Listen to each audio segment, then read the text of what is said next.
Hello, everyone. I'm Kyle Minyard, Executive Director of Grindstone Ministries. I'm here today with one of our volunteers, Mr. Brendan Bender, and just wanted to talk to him a little bit. He has some needs, y'all, and we want him to know he's not forgotten about. He's going to be one of our many deployments coming up, and he's also in Florida, and we'll get into that. But Brendan, tell us about yourself. Tell us who you are, and how'd you come to Grindstone Ministries? So, I'm Brendan, obviously. Hi, Uh, Brendan. I came to Grindstone because I heard about Caleb House, was trying to keep up with that. And then TJ had said on a video somewhere, no one works on Caleb House if we don't know you. Best way for us to get to know you, go to a Grindstone deployment. So, lo and behold, Mayfield, Kentucky happens. 2 weeks later, I jump in my truck, I run up there. Um, Ended up completely changing my life for the better. I could get into hours on that, but I think that's a conversation for a different time. Fell in love with it. Started going to every deployment I was able to after that. Been to four of them since then. So we've got, or four of them, including that. We got Mayfield, Fort Myers. Me and another brother were down there for a couple of months. Attempted to get to Idabel, had vehicle troubles that stopped us, and then Jonesboro up in Tennessee, and then Brooksville being the most recent one. Okay. I So remember that the Fort Myers was, we ran that, me and Heath ran that Jocko drinks down there, and you guys were down there by yourselves getting that thing going. So just want to say thank you for that. And that just goes to show a lot of people that, you really, it doesn't matter where you are as far as, go out and do something to help your neighbor, right? I mean, love your neighbor as yourself as we're called to do. So you really exemplified that. And like I said, you chose to get involved with Grindstone because you heard about Caleb House and you have a heart for that. Grindstone was, and will continue to support Caleb House and everything that they do. It's just grown so much that they're fully, they're staffing their own contractors now, and it's really beyond where Grindstone can help much from that. So, still the opportunity to get to know people there, and maybe get an opportunity to go help at volunteer at Caleb House by coming on a Grindstone deployment. So that's definitely something that can happen, and good of you to see that and move forward with that through the deployment there. Um, so one of the things that popped out to me and why I wanted to reach out to you, um, you know, Jason brought up to me that you left Tennessee because why? You'd come to Tennessee and help with the so lead. You left why? so originally I did not intend to leave Tennessee. I've lived in Florida my whole life. We have hurricanes constantly. It was actually you pulled me to the side and made me promise to get my wife and kids out of there because the eye was going right over our house. I I care promised. about people, Brendan. The book says, let your yes be yes and your no be no. So I made a decision that I told you I was going to do it. So I was going to do it. Fig, one of the brothers who went up with me to Jonesboro and a couple other deployments, he lives a few hours north of me. So he opened his home to me and my family. We went up there, stayed a couple days, and when I came back home by myself, I left the wife and kids up with Fig, and I was not prepared for what I ended up coming into, and that was the realization that you were 100% right, and I am so grateful for you for making me make that promise that night. It wasn't me. It was so. Yes, absolutely. So what exactly happened at your place?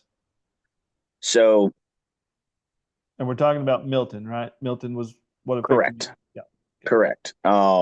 Mostly flood damage. A little bit of wind. My neighbors got more wind than I did, but mostly flooding. Peak surge. I got about 4 foot of flooding. How far inland are you? Thank you. Um, from the bay, 25-ish miles. However, I've got the Hillsborough River only a few miles away from me. So that's usually where we get most of our flooding. But still not Um, close, quote unquote, close. You're not on the coast. right. Yeah. So, Yeah, correct. and you still had Um, 4 foot of surge across your place. yes. No. And thank you. I'm in a raised trailer, so it stopped legitimately 4 inches from entering my house. However, my daughter has a tiny home on the property that got flooded out. My cows and my sheep were neck deep in water. I have pictures of the first week we were feeding them by canoe because so we got 4 foot at the surge, and then it maintained at about 3 foot of water for about the first 4 or 5 days, Wow. and then dropped probably 2 or 3 inches a day for maybe the next couple of weeks. And then we still have some spots that are pretty well saturated. Mhm. And anytime there's a rain, there's standing water again. So I've got some spots that are still knee deep water on my property. And then I have some spots that are dry. Um, it's Florida. Most of it's a swamp, so Right. I live in the woods. Shalom, Dudley. So you can see we still have quite a bit of standing water all throughout the property. The water table's gotten so high from after the storm that we'll dry out for a couple of days, and then as soon as we get another rain, we're back to 4 to 6 inches of water for a week at a time, and then it'll dry out for a couple of days and just do the same thing over and over. So, uh, what can Grindstone help you with on this mini deployment coming up? What can we do to assist you? How can we spread the word about getting you help, because you've been such an integral part of our team for the past several years? How can we help you? So right now, our main concern is getting something done as far as drainage and water mediation for future hurricanes. Again, this was kind of an odd one. We've never had one thing I skipped over. So the flooding was so bad. I had 3 sheds that completely just left my property. We were picking stuff up spread over 4 properties, 55-gallon drums with rice and beans and tools and everything over 4 properties. It was amazing to me the amount of weight that water lifted and threw. We've got most of that cleaned up. So we are going to build a barn. The water mediation, heavy equipment, that's what we need. So I'm going to cut a bunch of trees to get an area that we can dig either large retention ditches, small retention ponds, whatever we can manage to do. So the plan is to get some form of drainage in here so we can get what standing water is in out, and then dig some form of retention ditches and whatnot till we can mitigate this problem in the future. I'm actually walking down my neighbor's fence line because my gates have been trashed by a couple of fallen trees from the last storm, but it bounces back and forth from my property to theirs. Mini X, either a skid steer or a tractor to help haul away the tree trunks from the trees we cut down. We've got some not standing, but like trees that are bound up into other trees that got blown over, some giant trees that are down. Like I said, but most of that stuff me and my brothers can handle as far as saw work goes. The biggest I want to thing interject that there. When you say you can handle the saw work, I want everyone to know, if anybody can run a saw, Brendan can run a saw. So, yeah, we'll see if we can get the 881 down there with the 60-inch bar, and you can get after it. So, yeah, appreciate that. yeah. But yeah, I know what I don't know. I don't know heavy equipment. So So yeah, that's what we really, the big need is We need an equipment operator Yes. with a machine in the, Yeah. what's the nearest big town to you Um, that people would know if they're listening in the area? maybe Lakeland. Maybe Lakeland. Lakeland. So the Yeah. Lakeland, Florida area. I'm split pretty evenly between Tampa and Orlando Okay. So between in that Tampa and Orlando I-4 area. corridor. Okay. Yeah. And we're looking for a heavy equipment operator with a machine or someone willing to donate a machine for a weekend, probably up to a week. And we can get you squared away with some drainage ditches. Your shed, do we need to build a pad for it and kind of build it back up where you're going to build it? Would that be helpful too? Kind of get you squared away. I plan to build it on a 4x4 posts and get it a good 2 foot off the ground just to help with any future flooding. Might I suggest 6 foot off the ground since you had 4 foot of flooding? Right. I had 2 soft-sided sheds that got taken away with the storm. I lost about half of my tools, but I was able to salvage a bunch of them. They ended up getting spread over 4 properties around here. Thankfully, I know all the people all my stuff ended up on. So we are wanting to build a stick frame barn as well with a raised subfloor to help for future flooding, to where it doesn't just take it off the base. So that needs to be done, as well as still a little bit of debris cleanup. There's still stuff all throughout my woods where trash is blown in from other properties and floated down. Still some stuff from up at the front of my property getting floated down and whatnot. Learn from other people's experience as they go through these disasters, and that's something we can talk about. What were your lessons learned through this, and looking, going forward, what are some things that you want to implement in your own life that people could take away from this? The biggest thing I learned out of all of this, from a practicality standpoint, I invested in a solar system, a small solar system, 4 100-watt panels last March.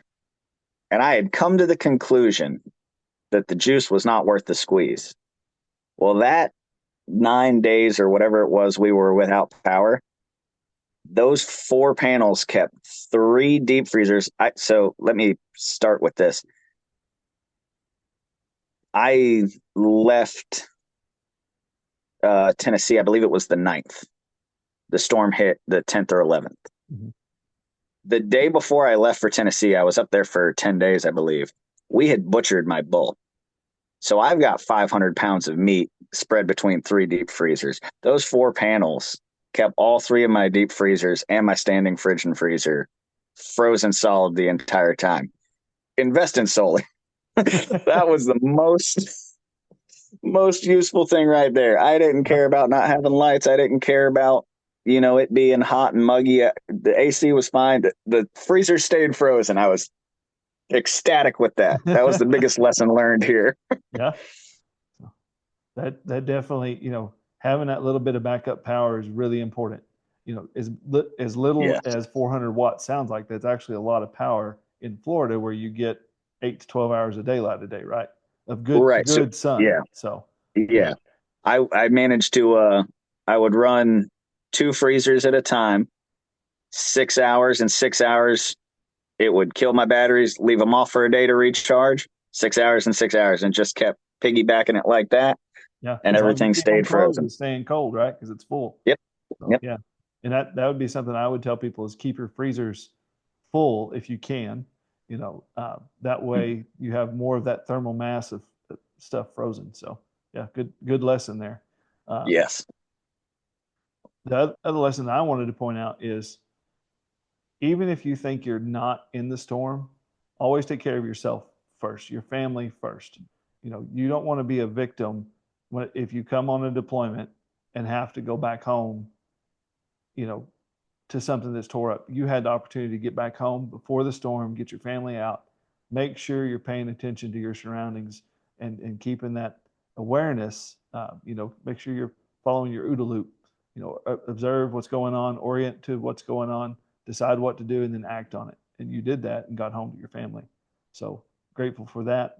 Otherwise, we could be talking about a different scenario, right? So Yes. Brandon, I just want to thank you very much. So we're going to look for you, an equipment operator. We're going to look for you a team of guys, get down there, help you clean up, see what we can do. When are we looking at doing this? When do you think would be a good time for us to do this for you? I am going to start cutting trees as early as next week. But it can stretch out if need be. It all depends on what the water looks like out there. Like I said, when Dudley talked to me, I believe it was a week ago, I had some spots where I was, wearing 18-inch rain boots and there was water pouring into it on some parts of the property. We're supposed to get small rain this weekend. Okay. I don't know how heavy equipment fares in soggy ground. We're muddy, that Okay. whole area back there is muddy. So high flotation tracks. Yeah. Okay. All right. So we'd definitely probably need to look in a very short window to get you situated and squared away. How long would you be available for volunteers to come help you?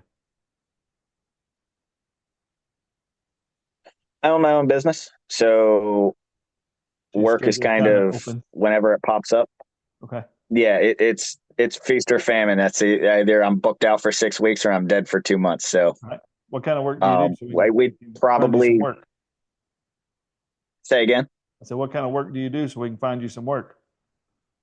Just about everything. I own a flooring install business that's super seasonal. So I do maintenance work for a bunch of landlords, and then I do remodeling on the side.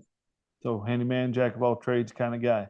I'll Pretty much. attest and endorse you right here, buddy. I know you're a hard worker and seen you in action, so I'd hire you. You lived in Oklahoma, so. But appreciate that.